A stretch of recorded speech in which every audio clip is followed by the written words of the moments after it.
everyone. This is Maria Cruz Rodriguez with Christie's International Real Estate Sereno. Hello, everyone, and I'm Sam Makoul. So today we have with us a special guest. We have Jacque Ryan with GCP Company. She's Senior Account Executive. Welcome in, Jacque. Thank you. It's a pleasure to be here. Thank you for joining us today. Jacque, can you tell us a little bit about your role, first of all?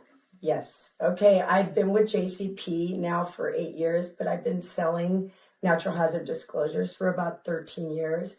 My role is a sales rep / educator. So I teach agents and brokers and individuals on how to decipher the natural hazard disclosure report, what's important as agents, how to present it to your clients, as buyers agents, how to read this and what's important to your client that they are being disclosed about in the report. What is the Natural Hazard Disclosure Report? The Natural Hazard Disclosure Report is a report that's designed for disclosure, and it discloses any hazards that are associated with the property, and it's a report that the seller provides to the buyer.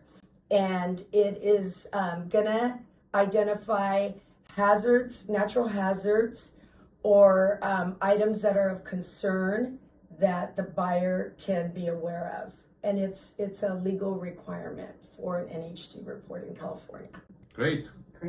And is that more like environmental when you say natural hazards? So It's going to include the environmental. It's going to have a tax portion. It's going to be the natural hazard disclosure. It's really an ideal report.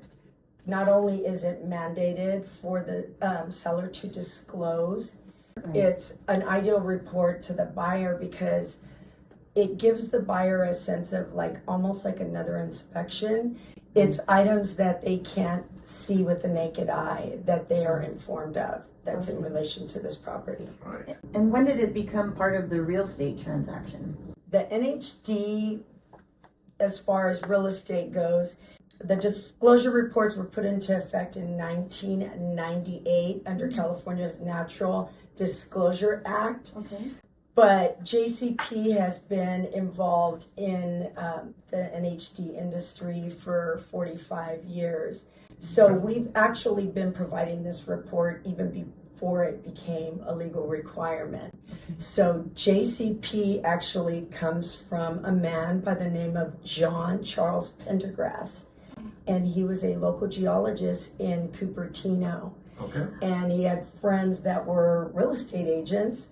And these realtors came to him and asked him, hey, John, is there any way you could provide a report for us to disclose anything associated with these homes that we sell that may help us in our transactions, and provide a disclosure that will allow us to be more protected. So he started those reports out of his garage. Wow, just One like Silicon Valley. That's awesome. Believe it or not, one page. And how many pages are they these days? Wow. Like 70. Wow. So, it started That's many years interesting ago. because I believe a lot of people, they don't know what JCP stands for the company. Right, but if you talk thank to you. a lot of senior, or should I say seasoned veteran agents, Yeah. they will actually remember him. Wow. And they know of Nice. John Pendergrass. That's awesome.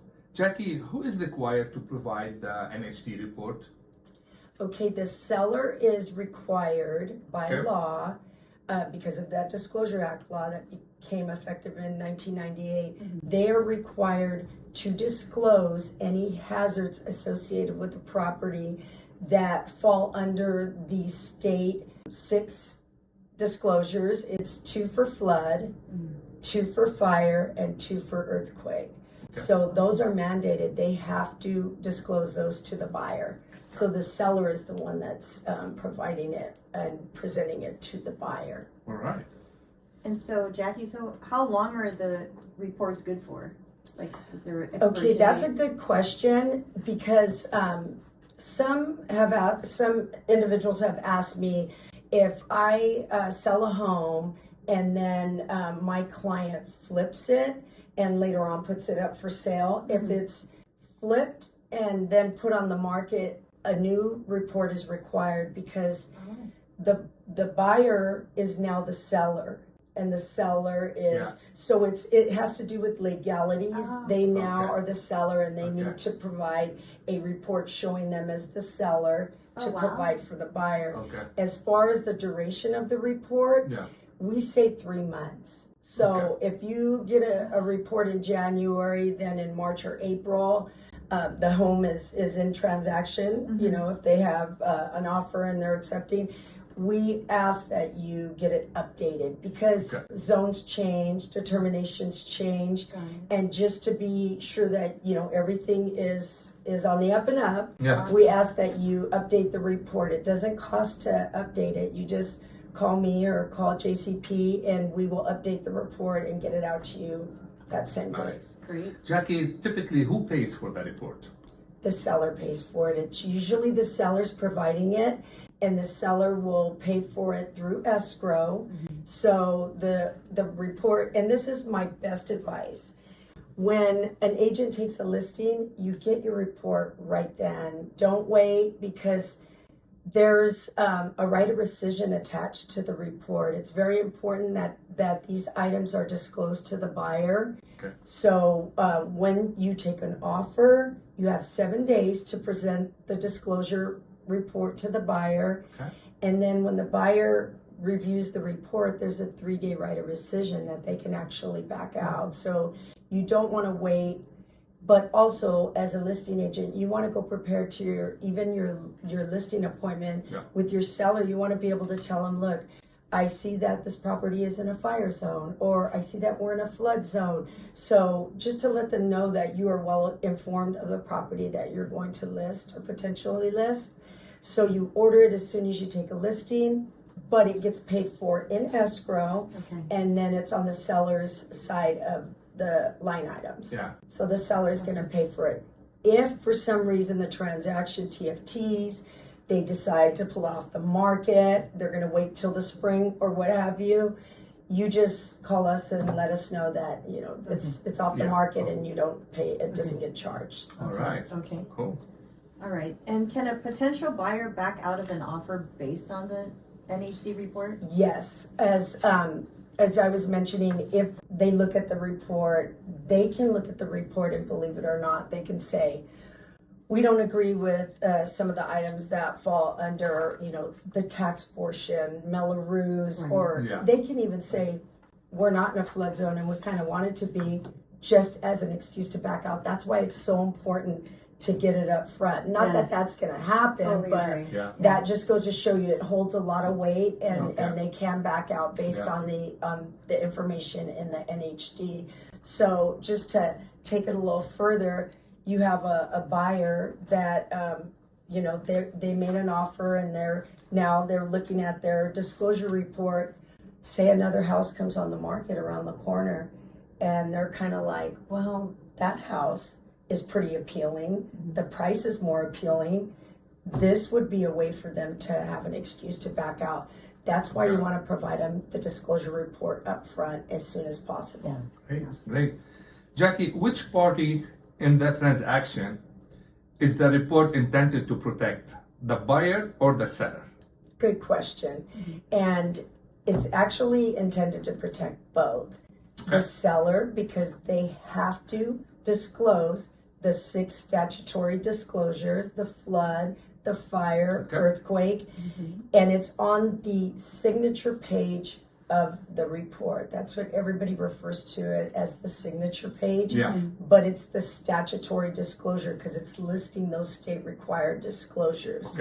So it's protecting the seller because the seller is saying, here, Mr. Buyer, here is everything that I'm legally required to disclose to you. It is your responsibility to review the report, and then the buyer is accepting the report and everything comprised within this report once they sign the signature page. So my advice is always make sure that if you're representing a buyer, that they're really looking through this report and you're going through it with them. And how I always you know, I teach classes on the report and reading the report and presenting it to your clients. always look at what determinations are showing you in, and the ones that are not in, that's really not applicable to the transaction because it doesn't apply to the property. Okay. But anything that shows an in determination, Okay. you want to make sure that your buyers are looking at that. Okay. It's very important. So Great. it's protecting the buyer by giving them full knowledge of any That's hazards great. associated Yeah. with the That's property. Great That's info. great. Yep.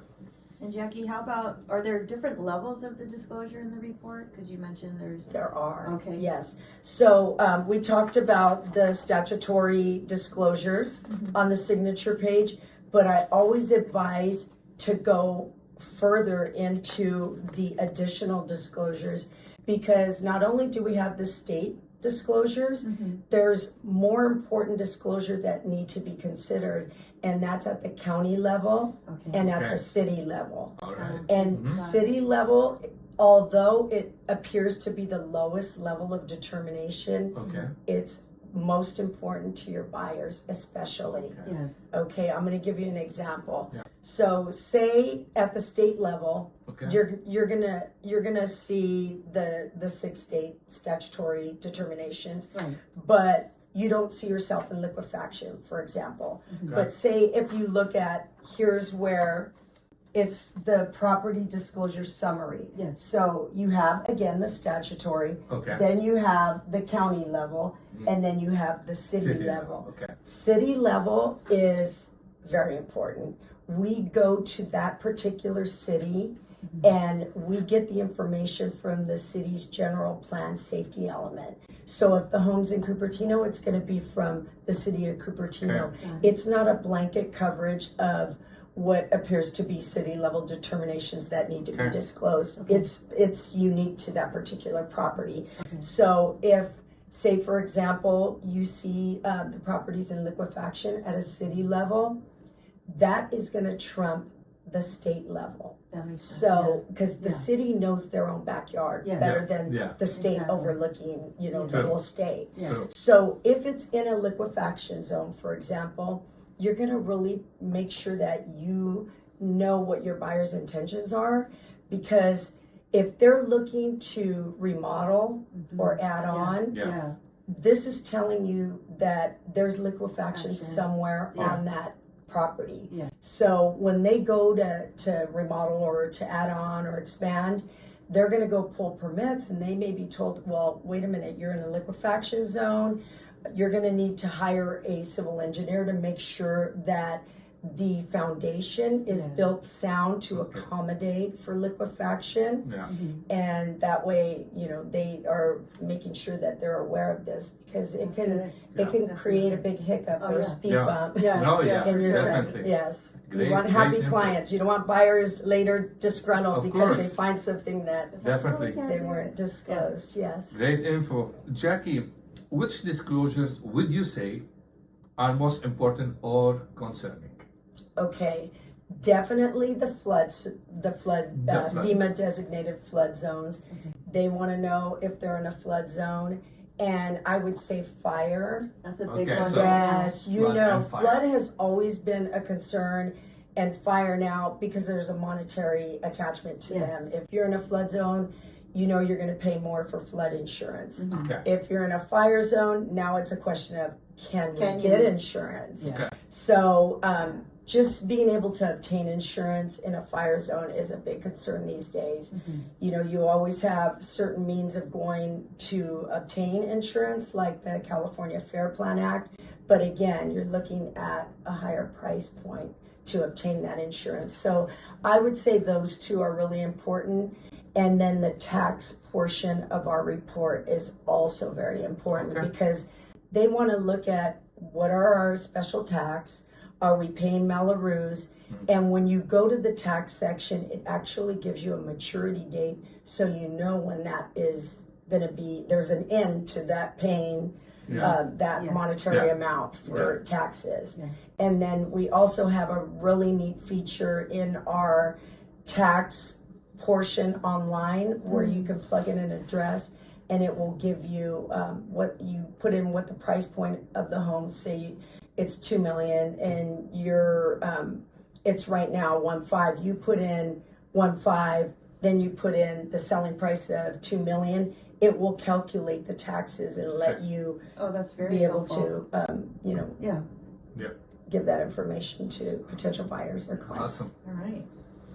Wow. So this is a very helpful, Yeah. very, Very very great info. informative. Yep. I mean, because we look at these reports all the time, Mm-hmm. and you just went in a little deeper with us Yeah. as far, and it will be helpful for a lot of people to Yeah. to understand Great. these reports. One thing I want to bring up about our tax Okay. portion is you don't see a lot of it in Northern California. You see a lot of it in Southern California, or the PACE liens, and that's the property assessed clean energy. It's when someone takes out a loan on the home to make the home more energy efficient, whether it's solar panels, whether it's hardscape on the property in the front or the back. Okay. They take out this loan that gets rolled into their taxes. Yeah. So Ah. a lot of times, maybe they've done it years ago, and this Okay. is a loan that's going on for years, and they kind of forget about it because it's rolled into their taxes. Mhm. But when the property is up for sale, 99% of the time,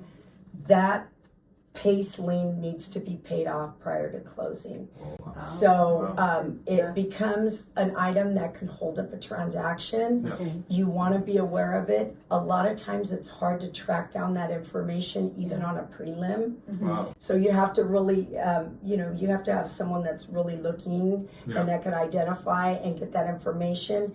But what's unique about JCP is because we own our own tax division, Okay. we are able to pull that information up in real time. Wow. Wow. Awesome. And we're Great. also Great. able That's to awesome. provide the actual contract for the PACE loan that was taken out. Oh, Great. great. Awesome. So it's really ideal to have that information.